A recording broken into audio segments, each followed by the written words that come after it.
Accounting and banking philosophy. Another great pickup lines to use at the bar. Josh, here's what I mean. So there were two things that came to my mind. The first thing was what banks call assets might not actually be what assets are in the big scheme of things. And the second thing that came to mind that I was mulling over was, what if we were all banking with the same bank? And let me explain both of those things. I'll start with the second first. So if you've ever seen any video about someone trying to explain the banking system, the one thing that they always say is that it would be really easy if everybody just banked with the same bank. And I was thinking about that. And the more and more I think about it, I think we were kind of banking with the same bank, but it's more of, let's say, the same meta bank. And here's what I mean by that. Sure, Josh, you might bank at Wells, I might bank at Chase, and Susie might bank at Bank of America, and the world might bank at Standard Chartered or whatever, right? So yes, of course, there are distinct commercial institutions that exist. But I was then thinking that at the end of the day, we are all still within the nexus of the dollar system. And more importantly, the dollar system is still within, or completely, for all intents and purposes, within the nexus of the Federal Reserve. The reason I mention this is that if you've ever listened to anything that Mark Moss has said, and probably others, but Moss is where I've heard it the clearest, he talks about central banking, the Fed, essentially being the root of a lot of the evil that's in the world. It's at the very base. Everything kind of grows from this. And the way I kind of think about that, or maybe saying it slightly differently, is that if every single commercial bank, whether it's an onshore bank or an offshore bank, it doesn't matter. If every single bank, and if you could argue that every single fiat currency in existence is a derivative of the dollar, and every single bank in existence either banks with dollars, offshore dollars, or a derivative of the dollar by banking in their native fiat, we're still all kind of under the auspices of this one central system. And I would argue it's the Federal Reserve. The reason I would argue that is that at the end of the day, when push comes to shove, at least as it has been for the past, almost century now, when push comes to shove, the Federal Reserve just prints up bank reserves to do asset swaps on the bank's balance sheet. And the reason I say this very, very particularly as asset swaps is that that's generally the mechanism that banks use to create the currency that you and I spend into the real world. So my point from all of this is that— Justin, you're saying that when the Fed does an asset swap with a bank, that is the currency that we use in the real world? I'm saying that it opens the door for more currency to be created. Like the Fed, like people think that, I think when the Fed comes to print money, it's like, oh, the Fed hits the print button and shoosh, suddenly money appears in the banking system. The answer is no, I don't think that's correct. Rather, I think what the Fed does is, in a sense, the Fed has a way to absolve the banking system of their past sins being loans the banking system has extended. It's the act of extending the loan that creates the currency. But that's to say that. And the GFC, I agree. They were taking off a lot of the toxic garbage that they had. But now when they're doing QE, let's say during 2019, 2018, what toxic assets did the banks really have? They were mainly just taking treasuries off their books. And who's to say that the banks didn't want those treasuries? Because treasuries are the same, if not more fungible, more liquid, and more needed in the global monetary system than bank reserves in a lot of aspects. So you're saying that it opens the door to them making new loans, but I've never heard of a bank saying, oh, sorry, guys, we can't make this loan because, we just have a lot of toxic stuff on our balance sheet. So we're not going to make any new loans, even if we think it can make some money. But I have heard of banks saying we'll make loans front, left, right, and center if we can flip it back to the government. Consider the PPP loans. Yeah, but that's very different than— Is it? it? The PPP loans are very different than you're just saying quantitative easing. No. What I'm saying is on a much bigger picture. I'm saying that it's kind of like the Fed put for the banking system. If lenders ultimately know that at the end of the day, if things get so bad, if they really are too big to fail, they can engage in financial engineering to basically offload bad assets, the bad loans that they've made, non-performing loans, up to someone else's balance sheet, whether it's their local, or I should say, whether it's their country's central bank, and then if that central bank engages in a swap line with the Fed, or if it's directly with the Fed or under the auspices of the Fed. It's still the same thing.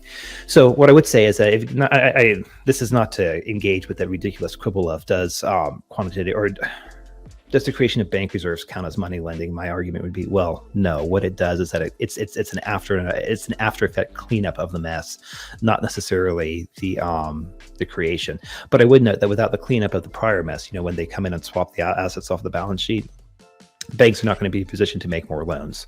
And the example for that is go back to 2008. If Yeah. So I would say QE is much more anti-deflationary than inflationary, though, yeah, because but forget quantitative easing. Do not get caught in the weeds. It's much more simple than that. An asset swap. If yeah, the yeah. will or will not, the No, Federal well, Reserve but make an asset swap. I mean, I'm in an agreement that the banks right now are under the assumption that they are most likely going to get bailed out. But that is, I mean, they saw Bear Stearns go bust, and after Bear Stearns, the banks definitely Wait, Bears? No, Bear Stearns got merged into Chase. Lehman's one to one bust. Lehman. Yeah. Sorry, we kind of got off on a tangent. So, philosophy of banking and how does this actually correlate? What Justin was saying is these banks are, from the consumer standpoint, we all bank at the same bank, and that is philosophically speaking, because when these banks on the asset side of their balance sheet and on their liability, when they're passing off all of these dollars back and forth to each other, that is, they may have their own Chase dollars, Bank of America dollars, and so on and so forth. They're doing this all with the other banks, but from the consumer standpoint, a dollar is a dollar is a dollar, which Justin always infamously says. And that is pretty important, because from our standpoint, when I'm going to the grocery store and I'm buying goods, I am not thinking, who do they bank with? And is there any counterparty risk involved with their bank or my bank for that matter? It's just, oh, I have $100 that I want to spend on these groceries. Great. And therefore you spend those $100 and you get your goods, you go back home, which I would argue is probably a good thing. People should not be spending a lot of their time thinking about bank counterparty risk and what they should or should not be transacting relative to that risk. So philosophically, bankingly speaking, I would say that argumentatively is probably a good thing. Yeah, like the way we describe it is that we were all banking under the same like conceptual framework, which is a de facto bank in of itself. And that de facto bank in itself uses it's denominated in USD and it's reserveless. But those are the key things. It's for all intents and purposes reserveless, and it's USD. And I would say also the superpower of this thing, I'd point to the Fed, but there's probably other mechanisms in place too that can do this, is the ability to do asset swaps from the top level for any of the. I would argue that levels. that's a much lesser impact than you might, but that there's no way to prove that or to disprove it. It's much more just opinionated. But so Justin, some more pickup lines to use at the bar that is guaranteed to get you laid. I think you want to talk about something that would really get the pants off. Contra liabilities. Yeah, contra liabilities. So I even know where to begin this one. So I when a bank makes a loan, they they debit an asset account, so they debit the left side of the balance sheet to increase it, and then they credit a liability account, the customer's deposit account, where they basically put the money into the customer's account or whatever, right? So that's, of course, that's what's going on. I'm not saying that is not what's going on. My argument is that if you take a step back and think very, very, very big picture, I would make an argument. I don't know if anyone's made this rule, so I'll just call it my rule of banking. And it's thou shall not touch the left-hand side of the balance sheet philosophically, unless there's a tangible asset that's created in the real world. And making a loan does not create a tangible asset in the real world, or a good that's delivered, or a service, or whatever. And so my comment is that, well, what we do know that's going on. So okay, great. So Justin, you're saying it's not an asset. Again, very, very big picture, not from the bank's perspective, but from like God's perspective in the situation. Okay, so we're not touching the asset side of the balance sheet, but we still have a transaction we need to balance, because we sure do know that we touch the liability side of the balance sheet. You know, the bank put $100,000 into your checking account or whatever, right? They need to offset the transactions, or the transaction still has to be offset somewhere. So my thinking is that in this particular situation, I wonder if it's more appropriate to think of a loan that's created as a contra liability. And so a contra liability account would be an account that's, in this example, on the right-hand side of the balance sheet. So you could say it's the credit side, you could say it's the liability side, you could say it's the equity side. It's all the same thing of the balance sheet. But it's an account that has essentially it has a negative balance.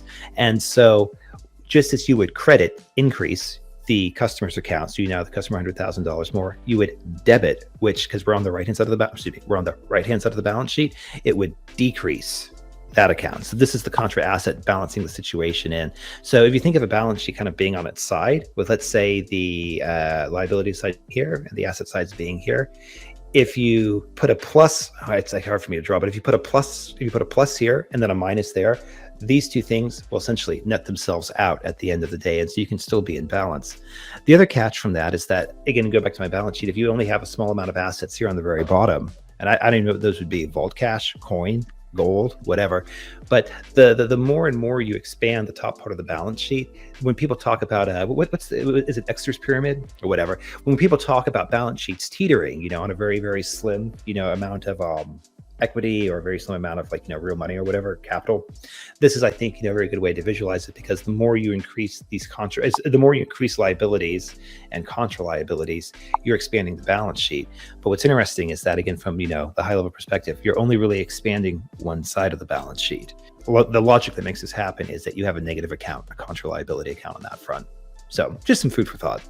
Yeah, to kind of put some more meat on those bones, that does not actually happen on the bank's balance sheet. They have an asset, they have a liability, and I would argue, from just some examples, loans from the non-bank entities like you and me, those I would still argue are assets. The assets, the loans that I think are contra liabilities are the loans that are from other banks, because there will never be a good or service to offset that. It is always just going to be another Fugazi that is going to be created and just transacted between each other. So if Josh Bank and Justin Bank, if we need to settle up our liabilities, and you know what, I'm saying, Justin, I don't have this right now. Can I just take out a loan from you? And you're like, you know what? Yeah, Josh, absolutely. So you take out a loan, and that is when the contra liability is created, because we're just two banks. There will never be a good or service that will be replaced in that. And that's why, philosophically speaking, I think Justin is saying that those are not real assets from God's perspective, because what good or service is being created to offset that? Yeah, or maybe it's more accurate to say that when a loan is first created, it is born as a contra liability, and then it has to earn its place. It has to actually cross from the liability side to the asset side. It has to go from the world of the internal world, the world of the mind, into the external world.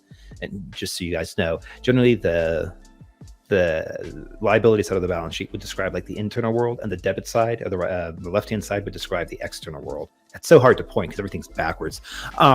Anyways, so I would say that, when a bank does make a loan, and let's say they give it to, a company that's run by competent management, they do good things with it, build a factory or whatever, right, offer goods and services, then I would say that loan matriculates into being, a true asset. But until it hasn't. So anyways, that's just kind of a way that I think about it, because I think one of these things that a lot of the times the people who like to follow macro kind of get caught up on is they're asking a lot of precision, or they demand a lot of precision of the concepts that they're talking about, but the language they use doesn't necessarily rise to the level of precision that's needed to express, discuss, and talk about the subconcepts, or not the subconcepts, but talk about the ideas to the level of detail that's required. Yeah, so if you want more banking pickup lines, make sure you stay tuned for the next one. Yeah. Yeah.